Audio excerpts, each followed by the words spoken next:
বিষয়টা হচ্ছে আমরা ভারতীয় জনতা পার্টি 2005 সাল থেকে 2014 নরেন্দ্র মোদী এই মুখ্যমন্ত্রী অনেক বিভিন্ন রকম কথা বলেছে যে তাকে ক্রিকেট মাঠ থেকে দড়িতে কোমরে বেঁধে টানতে টানতে তাকে দিল্লিতে নিয়ে যাবে বলেছে। 2018 সোমনাথ সরকার টিএমসিতে টিকিট পেয়েছিল, আর টিএমসিতে টিকিট পাওয়ার পর 2018 পঞ্চায়েত ইলেকশনে আমাদের বিজেপি কর্মীদের মারধর করেছে, ছাপ্পা ভোট মেরেছে তার দাদা। 2021-এ তিনি বিজেপিতে এসেছে। আমরা চেয়েছি বিজেপিতে আসুন, আমরা কংগ্রেস থেকে সিপিএম থেকে বিজেপিতে না এলে পরিবার আমাদের ভাববে না। এর জন্য তাই নয়, তাকে যে বলাগড় বিধানসভায় তাকে টিকিট দিতে হবে, উনি আরো 10টা বছর ওয়েট করুন, তারপর তিনি টিকিট দিক। আমাদের ভারতীয় জনতা পার্টি 2005 সালে যারা করছে তারা সবাই মানবে, তারা সবাই তখন সবাই কাজ করবে।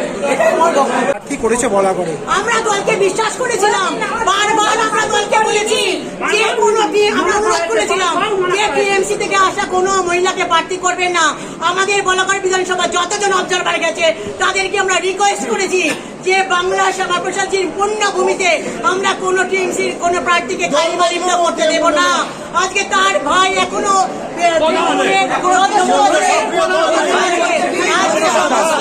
সমস্ত কর্মীকে আজকে মেরেছে, মারধর করেছে। 2018 সালে আমি জেলা পরিষদে ক্যান্ডিডেট ছিলাম, সেখানে পিস্তল নিয়ে ওর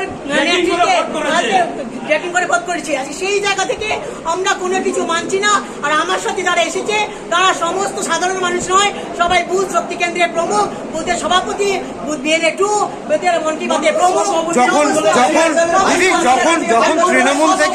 যখন তৃণমূল থেকে অনুরোধ করেছিলাম, যখন বিজেপি তৃণমূল থেকে বিজেপিতে অংশগ্রহণ করলো তখন কি আপনারা জানিয়েছিলেন?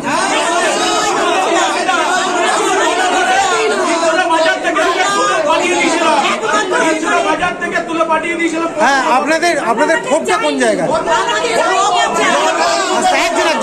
আমাদের ক্ষোভ হচ্ছে আমাদের এখান থেকে বা যে কোনো বুথ সভাপতিকে প্রার্থী করে বলাগড় বিধানসভায় পুরাতন বিজেপি করে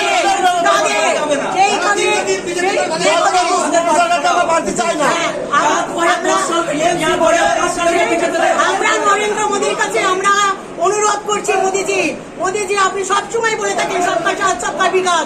আসুক, অন্য দল থেকে আসুক, টিএমসি থেকে আসুক, কংগ্রেস থেকে আসুক, সিপিএম থেকে আসুক, আসলে তাদের পদ দিতে হবে না, তাদের কোনো টিকিট দিতে হবে না। তাহলে আমরা আজকে নদী জলে পুড়ে আজকে আমার মুখে কালচিটে পড়ে গেছে। 2014 সাল থেকে পার্টিটা করছি, আজকে 2014 সাল থেকে পার্টিটা করছি।